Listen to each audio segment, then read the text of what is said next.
something really next gen because we knew we had a couple of years ahead of us, so we tackled the technology to begin with. So we looked at all kinds of ways to make sure that we could deliver that massive amount of detail and to get a really rich experience. So we looked at how we build the cities, we looked at how we animate our characters, how the programmers deal with a huge code base, and we made major improvements in all of those areas. The fun part is using the power in the right way and trying to not only increase the numbers, but how much you can overhaul the experience, how much you can refresh it. How can we take the core values of Assassin's Creed, now that we have all this power, what can we improve beyond just adding more of everything?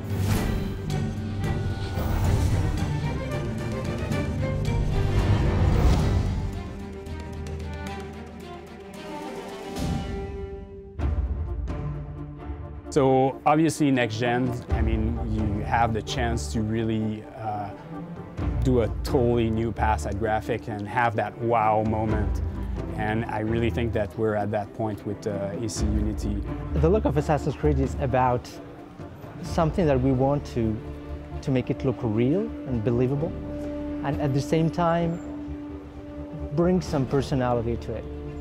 So we don't want to do something that's as real as a touristic photo, but more something close to a movie where it has this very believable and realistic signature, but at the same time has some persona, some style, some uniqueness to it.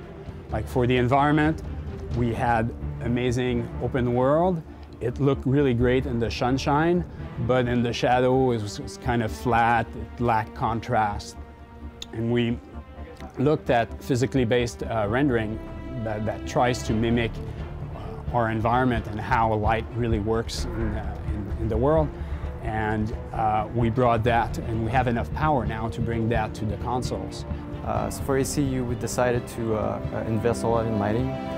One of the main subjects that we attacked is GI, global illumination, which also includes sky occlusion. GI is basically light bouncing all over the place, mostly from the directional light, which is the sun, but also from local lights. So if I bring up the cloud,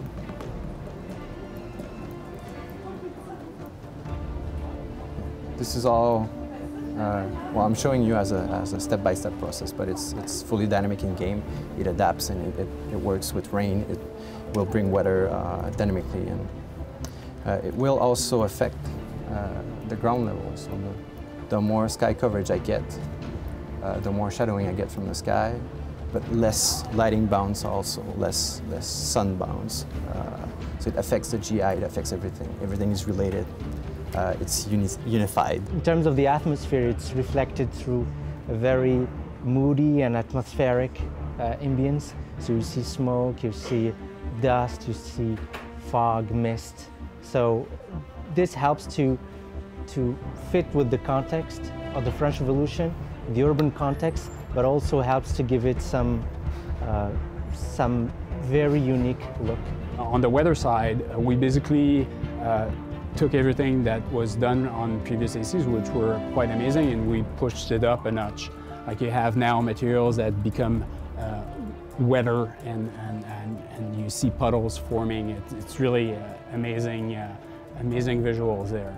We feel that we're finally closing in the gap on the movie industry, the cinema look and feel.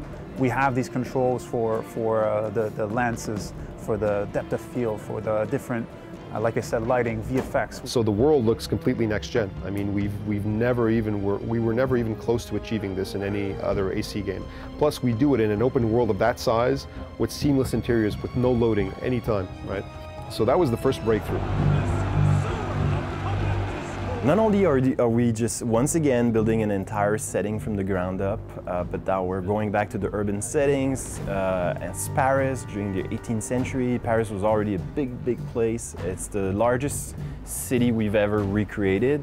Just to give you a sense of scale, Paris is about the size of the entire frontier in AC3, but it's highly densely populated urban area. Traditionally, level designers actually place each house by hand, one after the other. And I mean, to do this on the scale, on a semi-real scale of Paris is just insane. It wouldn't scale at all. So we built a tool called Paris Pâté to procedurally generate the streets of Paris and all the different districts. The house block generator permits the city designers to do quicker layouts than previously. Before it was something that was very tedious and hard to change, and now the tool permits more flexibility. So we have a tool, and we can draw a sort of street shape. And on this shape, we can assign a theme. And within this theme, you'll have all the houses contained for a specific district. So the houses are cyclable, the roofs are cyclable. So you can see that with Paris Pâté or the house block generator, you can see that it's easy for the city designer to say, okay, I'm having trouble running along this roof, so I can lower the roof to make the parkour easier. So we created Lego blocks for the different type of neighborhoods that we have, a more rich, a more cultural, a poor neighborhood. And this tool populates the streets with all of these Lego blocks to create a unique Paris that we'll be able to navigate and go through as Arnaud in the main story. And this basically allowed the level designers to get the city up and running really quickly at a really high quality level that we only usually get at the end of the project. So we were able to get a sense of the city really quickly. But we didn't stop at the environments. I mean, we looked at the characters. We looked at everything from hair, cloth, eyes, skin, character performance. And we did a lot of work on scanning actors and getting a lot of detail, getting emotions, and getting interesting animation rigs from actors. Because, I mean, just having the world being photorealistic is nice, but we have to populate it, and that's where it really comes alive. We made a couple of improvements on character rendering, the quality, making sure that it looks more realistic and believable. So the skin, the eyes, the hair, and as well as to make sure that everything is still easy to create and is flexible. So if you look at this guy here, without skin shader, you'll notice that he looks a lot like a rock.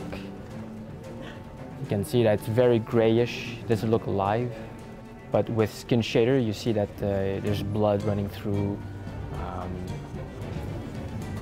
You can also sense the detail in the pores. So that's one of the things that we did to make sure that the characters look more alive and believable. The other thing we made sure that would look realistic and believable is the cloth itself. And so every artist are basically fashion designers. They create the pattern that you see here, and then a physics simulation is applied. So you can really sense the weight of every fold, and once it's integrated into engine, it looks like this. The more realistic we make characters, the more pressure it puts on animation, because a realistic character that moves in a optimized animation type of way looks like a zombie. This is just a preview of what we do with our rigs and what we get for facial animation for cinematics. This is our engine right here, and this is Motion Builder, which is where we tweak all facial animation curves. And all this is actually real time.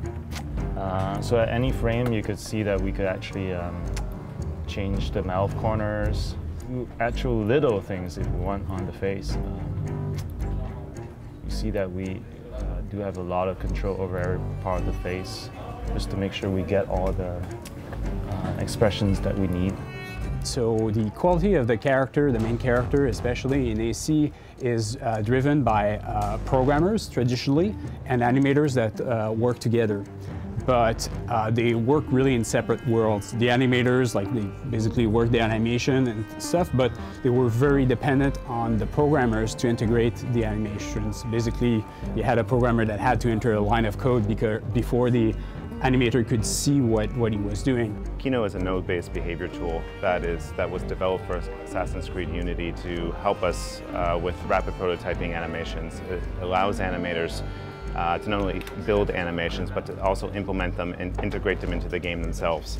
Our animators are able to both develop the animation, and because they are able to put them into the game themselves, they know how the behaviors and the flow work in the game, and they're much more efficient because of it. So we put a lot of effort into not only into animation variety, so the actual quality, but then the variety of animation, and then the AI. It puts a lot of pressure on AI. What are these people doing? So what we're trying to do with the crowds this time on Assassin's Creed Unity is, one, we want to have a lot more crowds than we've ever had on any of our previous games. So right now, for example, in our Paris map, we have over 30,000 crowd characters that are loaded just in that one map. We need to have enough people with believable animations, believable life. They have to have a meaning in the city. They just can't be bystanders anymore. So we really want all of our crowds to be aware of their surroundings, about what the player just did, about what the other NPCs are doing in the game. So really a big focus on interaction. So you'll see characters that see each other in the street, they wave to each other, they'll stop. There's 20 to 30 different variations of these. Sometimes it's women stopping other women, gossiping in the street. Sometimes it's couples that see each other. Like over here, you see a romantic interaction that's going on. Here, if I take this guy also as an example, we have our new mood system. So here you'll see he's in a neutral mood pose, but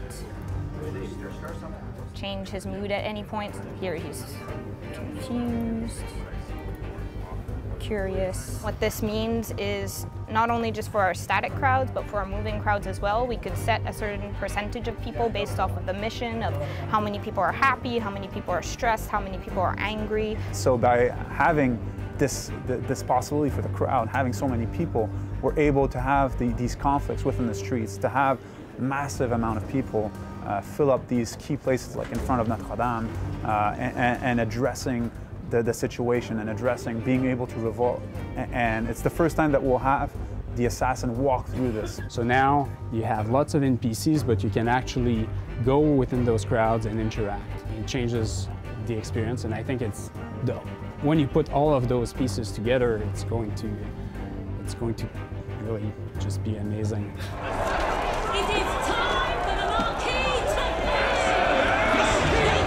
So we get about 10 times more animation, 10 times more polygons, 10 times the size of the number of pixels in our textures. So we had to think about how we deal with that amount of data without basically having our own engine, the whole engine crumble. What's really hard is that we're working on a 24-hour cycle. There's always someone programming something or checking stuff, so making sure that it's hard to make sure that we're not breaking the other people's work because we've checked in something at 4 in the morning. We've worked really, really hard to make sure that the flow from getting your data okay in the editor to the console and to even our partners in Bucharest, for example, in the studios all over the world is really, really short. So now cooking the data is much, much shorter. We're within 5 minutes of generating the full city with 10 times more data that we had for next gen. What I want to succeed at with ACU is making sure that not only we have the best graphics, but that we have a systemic game and that we have an AC that really feels, looks and feels like a refreshed experience. I want people to go crazy all over again with being an assassin and playing that fantasy, and hopefully with friends. And that's the big takeaways that I want people to have from ACU.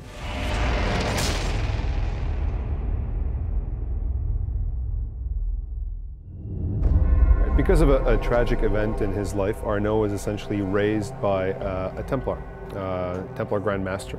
Working in the Assassin-Templar conflict into the revolution, that's actually pretty challenging. In the French Revolution, it's like, well, whose side do you want to be on? There's kind of the crazy people who want to chop everybody's heads off, and then there's the slightly less crazy people who want to chop most people's heads off. You get a real good exposition of both the Assassins and the Templars and how both of these factions at one point could have prevented a lot of the bad things that happened in the French Revolution if they had just joined together. But because of these ideals, this fanaticism, it actually keeps them spread apart and it actually doesn't help the people.